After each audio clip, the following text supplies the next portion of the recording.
whenever I go to Berkshire or whatnot, I typically get the same 5-10 questions, something like that. And I kind of thought it would be fun to talk about some of those questions. And one of the questions is that why don't we record episodes together anymore? So let me ask you that question, Preston. Why don't we do that anymore like we used to back in the day? A, it's easier.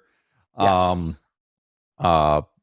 B, I'm so focused on Bitcoin that if we're recording a conversation about equity markets and all I'm doing is talking about Bitcoin, it doesn't really fit. I know what your note is here, and I'm going to steal it because it's just so pertinent. The time zone was always like, I mean, we can do it, but like right now it's 7:30 for me, which I can do. But the time zone, if Europe to US we dealt with it for so long, Stig. Oh my God, we dealt with that. I don't know how we did. And I want to say it was actually a lot easier in the beginning in some ways, because in the beginning it was just you and me, and then we started to interview guests. And then it became like a bit tricky because you're doing your day job. And you used to be Eastern and now you're Central. So if you had someone in California, but even if they're Eastern, you're like, people don't want to get up at like 7:30 in the morning, whatever, to do interviews. And then, or it would be like super late for me. And if we had someone in California, it was just all a big mess, like aligning schedules. Yeah. Yeah. The time zones back then were just, but I mean, hey, it's great now. We're having a ball, and there's plenty to talk about. Whether you're talking about Bitcoin or regular markets or whatever, it don't matter. There's always something crazy happening. So yeah. And I should also just say for the record, it's not like we plan to do a lot of co-hosted episode again. I think once in a while it could be a lot of fun to do. Honestly, I don't know the last time we did that. What is it? Is it like 4 years ago, 5 years? I don't really remember, to be honest. It seems like that. It seems like it's been about that long. Yeah, it's been a while. Yeah, but anyways, it's not the plan is not that we're going to start co-host again. It was just No. It was just like an idea you like someone told you, and you were like, yeah, let's just jump on behind the mic and talk about the good old day. And I wanted to sort of like use that to transition into one of the questions that I often get, which is the founding story of TIP, how we met. I like this. Yeah. The early days. Do you even remember? I don't know if you do. So we met about like 2013, something like that. So what was the deal back then, Preston? Yeah, I guess it was a decade ago. Well, we met on the website, on the Buffett's Books website, and on the forum. And Stig showed up. I built this forum, this Buffett's Books site, which was just some videos of me like talking people through like value investing. And I mean, this is really early. I think the site had only been up for a year, maybe 2 years at most. And Stig shows up and he's just blasting out these like 10-page like summaries and investing analysis on random company XYZ. And I think I went to Berkshire. You didn't go on this one, Stig. I went to Berkshire. I met Hari. Were you there for that? I don't think you were there. Yeah. I was there because we. Oh yeah. You were. Yeah. So we hung out. There was what, 5 of us? Yeah, five there was of us 6, from the 4, 6. Well, 5, and then your dad. So we were 6 in total. Bill was there, right? Yeah, that's right. He was there. So yeah, there was 6 of us. Wow, this is bringing back some memories. There was 6 of us from the forum that showed up to Berkshire, and we still talked to, I think, everybody that was there that time. And I was flying out, and I met Hari, and you were on a different flight, different gate or whatever. And so I met Hari. He had the LinkedIn jacket, and I just started up a conversation with him. And he was like, "Hey, have you ever listened to podcasts?" And I was like, "No, I've heard of it, but I've never listened to one." Right. And he says, "Oh, you got to listen to this guy," because we were talking about the website and how we had like, and it wasn't, Hari didn't know what it was, the Buffett's Books website. And So he's like, you need to listen to this guy. He does, his name's Pat Flynn. He does like passive investing. He has this podcast. It might be able to help you out with the website that you got that you guys are having fun with. And I was like, oh, okay, I'll check that out. So literally on the flight, I downloaded the show, this Pat Flynn show. And as soon as the flight took off, I'm there listening to this podcast and I was like, oh my God, this would be incredible to do something like I wasn't even like listening to what he was saying. It was just like, we could do a podcast about investing and it would be so much fun.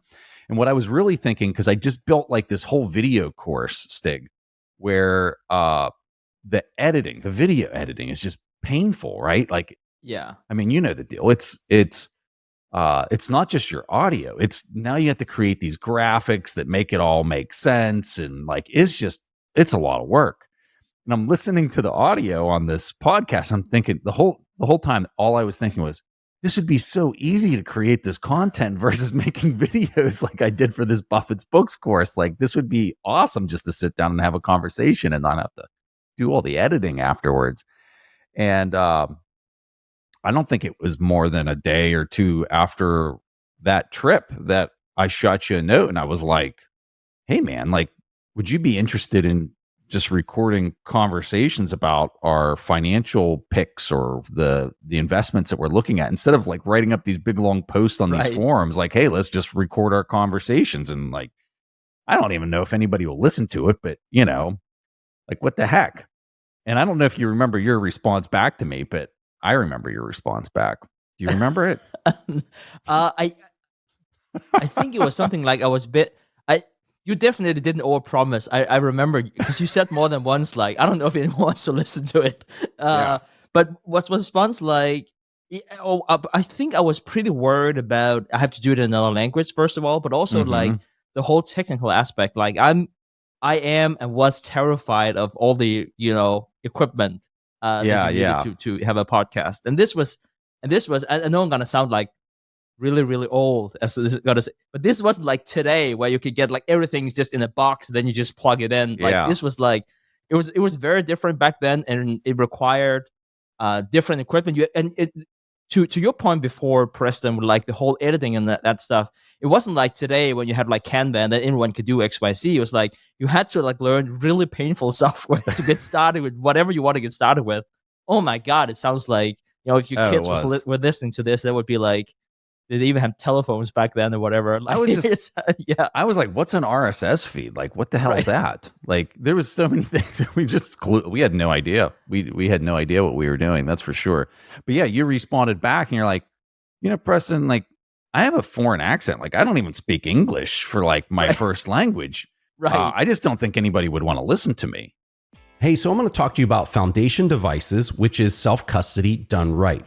They built a premium grade hardware wallet called Passport right here in the United States, and it's fully open source verifiable. It's the most intuitive Bitcoin hardware wallet designed with a UX reminiscent of a simple feature phone, so you'll know how to navigate and use it the moment that you pick it up. Get your Bitcoin off the exchanges and into your own hands in just a few minutes. Experience the peace of mind that comes with taking ownership of your own keys. After a massive May sellout during the Bitcoin Miami 2023, the Passport is back in stock at foundationdevices.com. It's Bitcoin only, it's open source verifiable, it's got a completely offline air gap security model, it's got a gorgeous design craft, and it's all premium build materials. If you've been thinking about getting your Bitcoin off exchanges, which I highly recommend, then this one's for you. So go check out this awesome hardware wallet at foundationdevices.com/fundamentals, or check out the Passport link in the show notes below to learn more. And I was just like, I need somebody to do this with, because I just can't talk to myself. And like I've read your posts on the forum, and like, you can jive on this stuff. You actually understand it really well. And I just didn't care. I was just like, well, I think my reply back to you trying to sell you on the idea is like, well, I mean, like, half the world or plus more doesn't, English isn't their first language. So maybe it would be the perfect fit that that English is your first language. But I got you to say yes. And geez, man, what was our first? I think our first set of downloads was like on a show was like 150 downloads or 300. Oh, really? Yeah, I think it was. I don't remember. But I remember. Yeah, it certainly wasn't a lot. I remember like back in the day with the forum, it was like exciting if it was just one of us not posting, but someone else did. I remember like I was really excited about that. And I remember you shooting me a message about jumping on a Skype call. Yes, it was something called Skype. So if you're not, I don't know, older than 30, you might be like, so what is that? But yeah, that was early with the video calling. Yeah. Because we were writing a book together. Oh yeah. Yeah, the Warren Buffett accounting book. And I actually, so we did a few, even though it was way more you than me with the Intelligent Investor and security analysis. Yeah, because you already self-published. I think it was called Warren Buffett's 3 favorite books or something. Sort of like they was built together with Buffett's books at the time, and you already started working on the summary books of the Intelligent Investor, and because I think you gave one of the books to me whenever we arrived at this somewhere in Council Bluffs outside of Omaha. Yeah. I remember that just to jump. It's really a trip down memory lane because I remember one of the things we did was it was in because you were based in Maryland at the time, because my wife and I, we flew in. We were living in Sweden at the time. Sophie was doing a part of her degree there, and so I think we were living in Sweden, and then we flew. I don't know, but we arrived in Maryland, and then we sort of like did the final editing. I picked you guys up down. I remember that now. Like 4:30 in the morning. You've always been like a morning person, but I probably had jet lag, so I was probably up anyway. But it was like 4:30, and like, hey, let's go. There have been many shows that I recorded at 4 or 4:30 with you over when you were in early days. Yes. Oh my God. Thank God I don't have to do that anymore. No. Oh, good Lord. But it was. I just remember like thinking it was such a different world. Like, you're talking about self-publishing. I didn't know anything about. I didn't even know you could self-publish books at the time. Yeah, you know what? It was the whole self-publishing thing was crazy. So this is a funny story. I've never told anybody this story. So I wrote this book about going to West Point, and I'm thinking, I'll just write the book, and then I'll go to a publisher, and I think I can just get it published. Like, I'm sure somebody out there would want to publish this. Well, I find out, and this is probably, 2008 timeframe, I want to guess, 2007 maybe. And this is like totally out of order. I didn't know this because I didn't really do any research on like how to publish a book before writing the entire manuscript. I just was so naive. I had no clue, right? And so I went and started shopping around this to try to find a publisher. And I realized like, this is really hard to get a book published, and nobody wants to publish you if you don't already have some type of marketing engine behind who you are or any of that stuff, which I had none of that. And so I floated it out to a couple publishers. It was a swift no. So then I was like, I don't want to go through an agent because they like take so much, right? And people don't understand the numbers on books are just atrocious from like a profitability standpoint. Like, you go, just to give people kind of an idea, like if you publish a book for $20 is the retail price, if you go through like a publishing house, what are the numbers, Stig? It's like a couple percent, like 2 or 3% off of retail it's like your take home.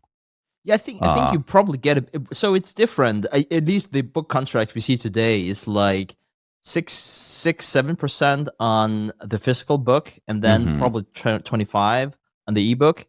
Yeah.